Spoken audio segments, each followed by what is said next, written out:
Hi, welcome to episode 3 of David of the Northeast. It's been a pretty dramatic week. As you can see, quite a lot of progress has been made, and it, on the surface, is looking good. The shoulders are finished, and I'm reasonably happy with how they turned out. There's a chest in place, there's shoulder blades, and in general, he's looking all right. But over the course of the last couple of days, I've become aware of a very serious problem, a huge, difference between the real David and mine.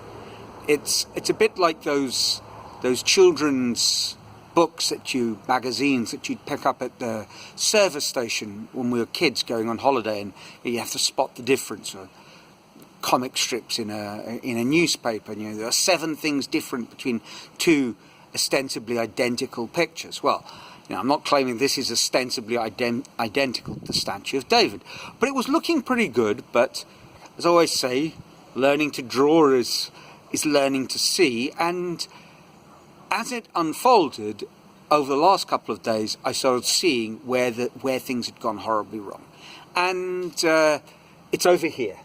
This negative space here. The simple point is, it should really start lower down. And I've been trying to work out what's gone wrong. It's not that his armpit's in the wrong place. It's to do with how much of the surrounding muscle is visible and how close the arm is to the body. And, obviously in this case, it isn't. So, what to do? Now, unpicking him, I really don't think is a practical option. So, what I decided to do was tidy him up, neaten him up, keep him as a study, as a reference work, and quite simply, I'm going to have to start another piece. And frankly, before I start another piece, what I do need to do, and I've been putting it off, it's a sort of procrastination, I don't want to say fear, but avoiding the discomfort of starting to draw seriously. But that's what I need to do. I need to take my 3D model and transform it, translate it into, I suppose, what could best be called blueprints that I can work from a multiple array of angles and distances, to get senses of perspective, to get the big picture a little clearer in my mind. I'm looking at the reference material as I'm sculpting, but it's not obvious. I'm looking and I'm picking up on one detail rather than looking from a big, from the holistic sort of gestalt perspective, which is what is necessary here. The drawings don't have to be brilliant, and next week I'm going to show you what I've done. I think using these drawings and whatever measurements I glean from the drawings, probably a good idea is to do what I did with the dogs and start making some very basic but measured metal models.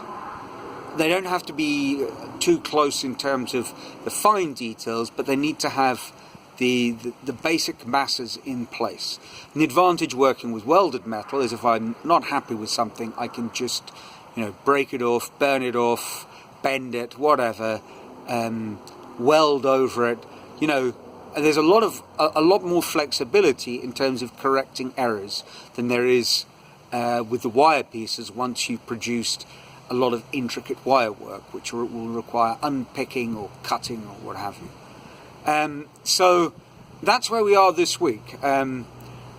It's disappointing because I suppose on Tuesday or Wednesday in my journal, I wrote how, I mustn't expect too much. I've got to focus on the process. I think my words in the journal were, trust the process, Neil, trust the process. And I know I need to do that. So there is no point being disappointed. This is, as I've said from the outset, a a project that will take some years to realise. But having written down trust the process, I said, look, with this model, what do I need to do? I need to produce something that's large scale and reasonably in the right place. I need to sort out the collarbone in relation to pelvis, the tilts, the contrapposto, and so forth. So you might be asking, well, then why do you want to stop when you can ignore the negative space and just move on? But the trouble is that this negative space is the result of a compounding of errors, a multitude of small mistakes that have kind of layered upon each other.